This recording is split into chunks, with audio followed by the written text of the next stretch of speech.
Have you ever heard of a place where women can end a marriage with nothing more than a cooking pot? Where over 800 tribes speak so many different languages, even next-door neighbors can't understand each other? Welcome to Papua New Guinea, a land so untouched it feels like a secret world lost in time. From mystical mountain peaks and rare creatures to matrilineal societies and ancient DNA, this island nation will completely blow your mind. In this video, we'll reveal 15 jaw-dropping facts about one of the most culturally rich and ecologically diverse countries on Earth. Let's begin our journey to uncover the wonders of Papua New Guinea. Number 13. The tree kangaroo, jungle acrobat. High in the treetops of Papua New Guinea lives one of the most enchanting creatures on the planet, the tree kangaroo.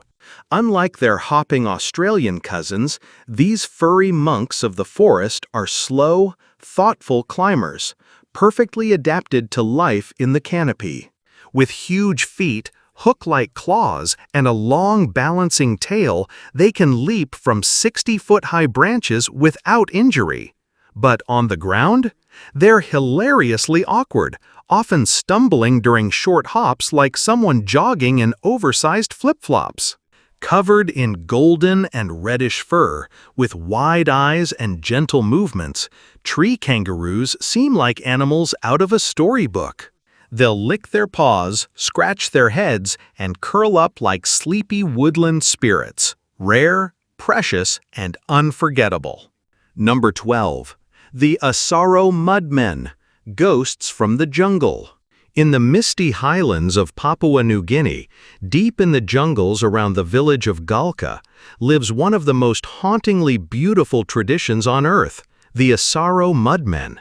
These mysterious tribesmen are known for their eerie, oversized mud masks, complete with twisted mouths and sharp horns, making them look like spirits risen from the earth.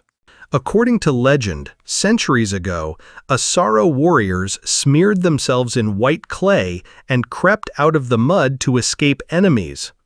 But when the enemies saw these ghostly figures emerge, they fled in terror, believing they were witnessing supernatural beings. Thus, the tradition of the Mudmen was born.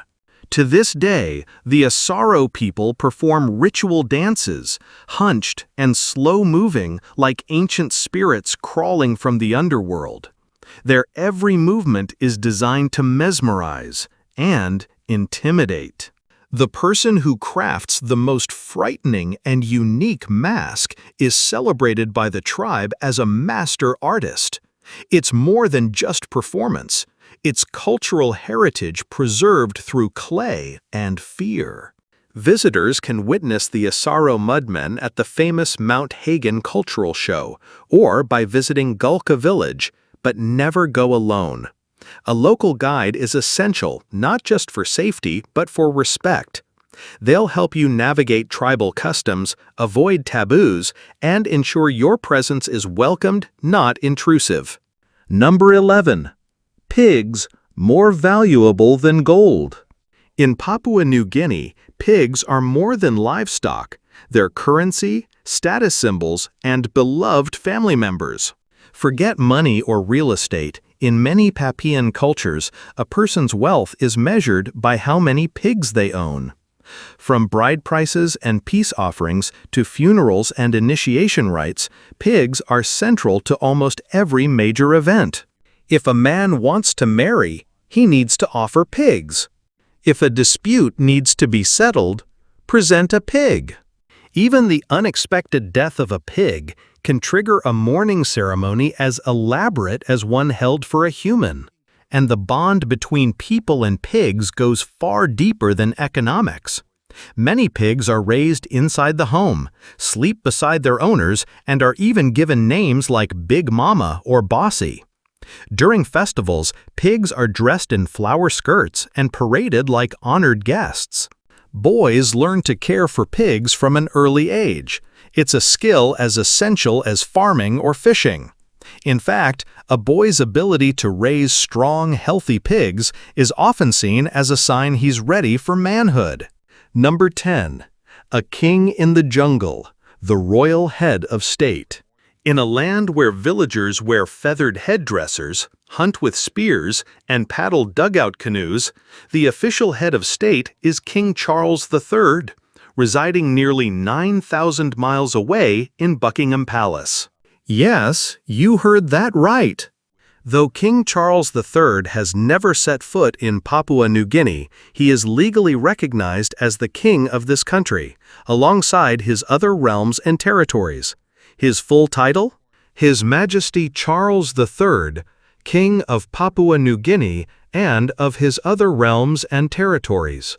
Yet, this royal connection isn't just symbolic. During the king's coronation, many tribes celebrated in true Melanesian fashion, painting their faces with red clay, dancing in traditional costumes, and singing in honor of the monarch they've never met. Still, in day-to-day life, the real authority lies not in London, but in the village.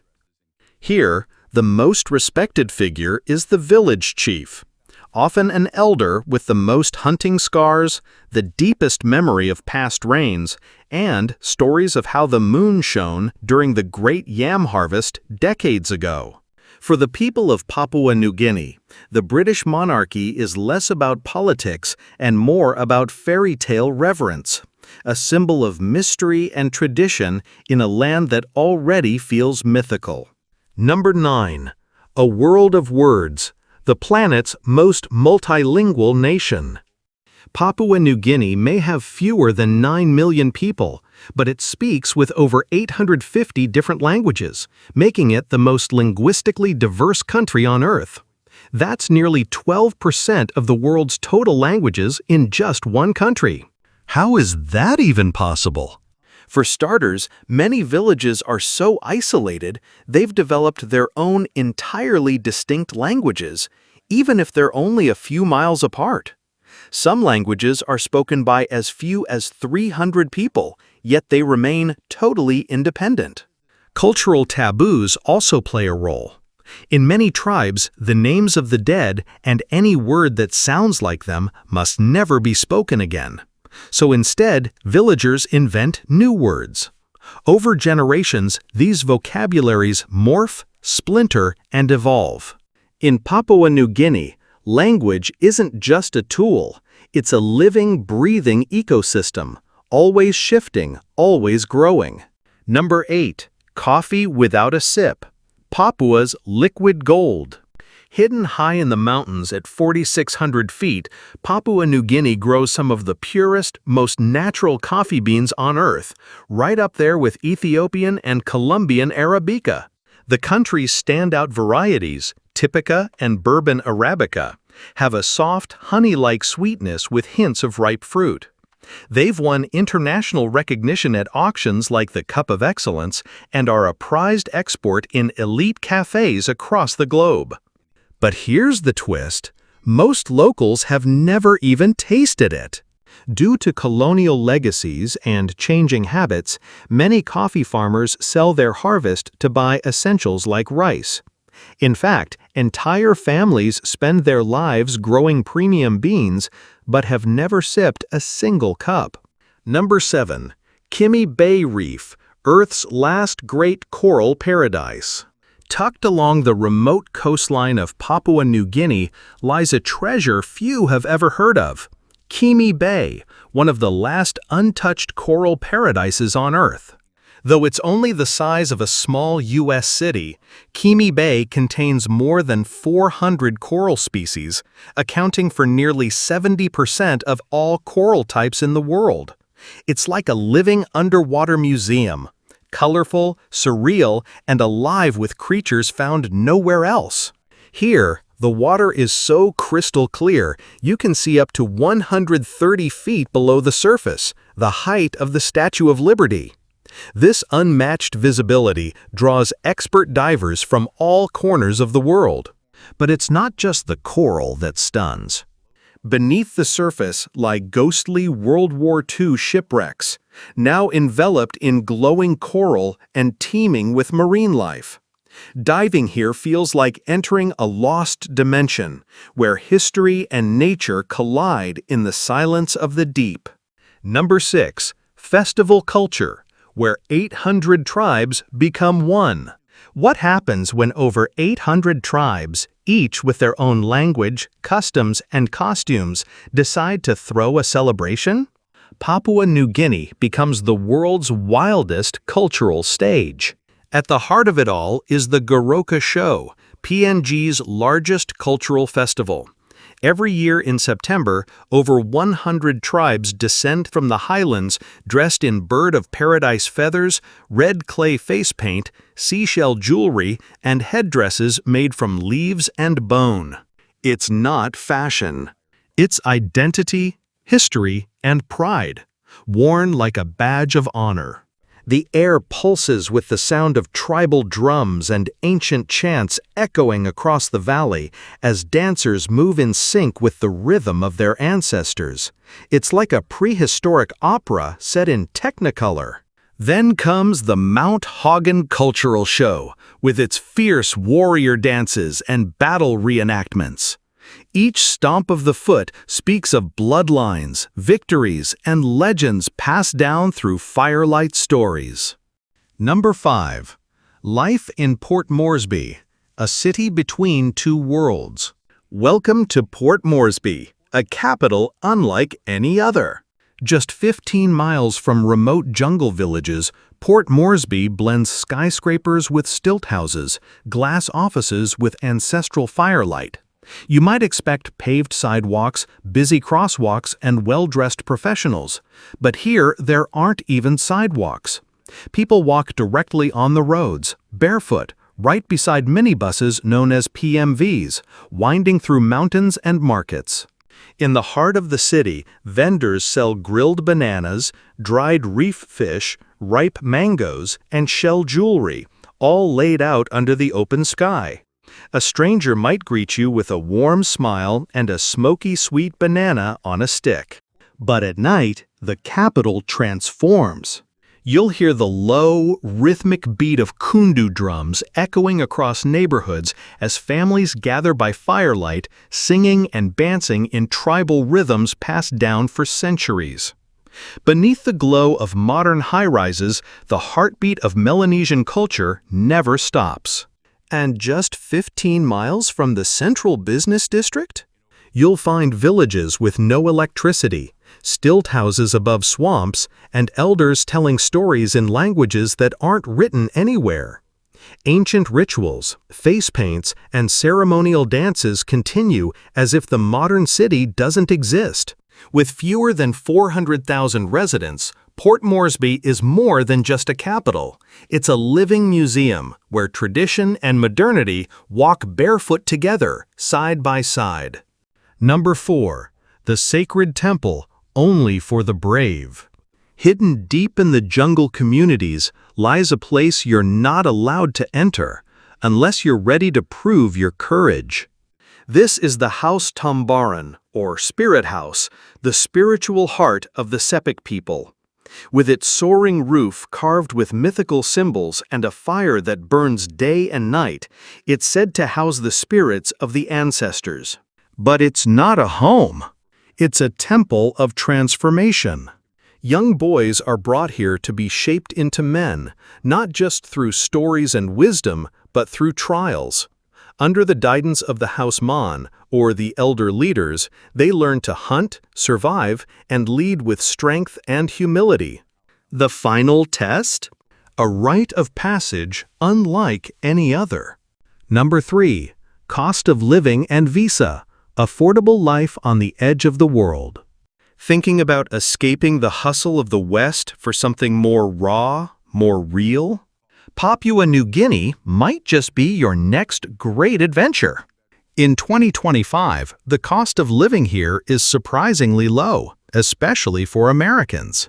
A one-bedroom apartment in the city center rents for about $200 a month. In the suburbs, around $150. Utilities, electricity, water, and gas come to just $40 monthly. Even high-speed internet, 60 megabits or more, costs just $20, though speeds may vary in remote areas. Hungry? A hearty meal at a local eatery costs only $3, while a romantic dinner for two at a mid-range restaurant runs about $20. Public transport is ultra cheap too, $0.40 for a bus ride or $15 for a full monthly pass. To visit, U.S. citizens need a visa, which you can apply for online as an e-visa or through the nearest Papua New Guinea embassy. Tourist visas typically last 60 days, and your passport must be valid for at least 6 months beyond your stay. With these costs and experiences, would you live here? If yes, comment 1. If no, comment 0 below. Number 2. Flying to the market, boating home. Adventures in daily life. Imagine this. Your morning grocery trip begins with a plane ride. That's everyday life in Papua New Guinea. With over 80% of roads unpaved and many turning into mud pits during the long rainy season, interstate travel is nearly impossible. Instead, villagers rely on small aircraft like twin otters and Cessna caravans to hop between towns. Some airstrips are nothing more than grass fields, where kids play soccer and families gather just to watch the plane land. It's not just transport, it's a community event. Where there's no runway, pilots drop supplies from the sky using ropes. Everything from medicine and school books to, yes, even live pigs as honored VIP deliveries. And on the water? Many locals canoe or boat for hours just to reach the nearest market, passing through lush mangroves, dolphins, and seabirds. It sounds like a National Geographic documentary, but it's simply a normal day in this wild, waterbound nation. Number 1. Traditional food, a feast of the forest and fire. Food in Papua New Guinea is a celebration of earth, fire, and tradition. The national dish, mumu, is a full sensory feast cooked underground. Layers of pork, sweet potatoes, green bananas, taro, leafy greens, and coconut milk are wrapped in banana leaves, placed on hot stones, and buried for hours. The result? A warm, smoky, earthy stew, tender and rich with mountain flavors. Daily meals center around cow or sweet potatoes, eaten by most locals 2 to 3 times a day, like rice in other parts of the world. Craving something fresh? Try kakakota, raw reef fish marinated in lemon juice and coconut milk. It's creamy, tangy, and refreshing, like a South Pacific twist on ceviche. And no celebration is complete without the roast pig, a symbol of wealth and pride. Cooked whole over bamboo, glazed with pork fat, seasoned with wild herbs and salt, and served like royalty.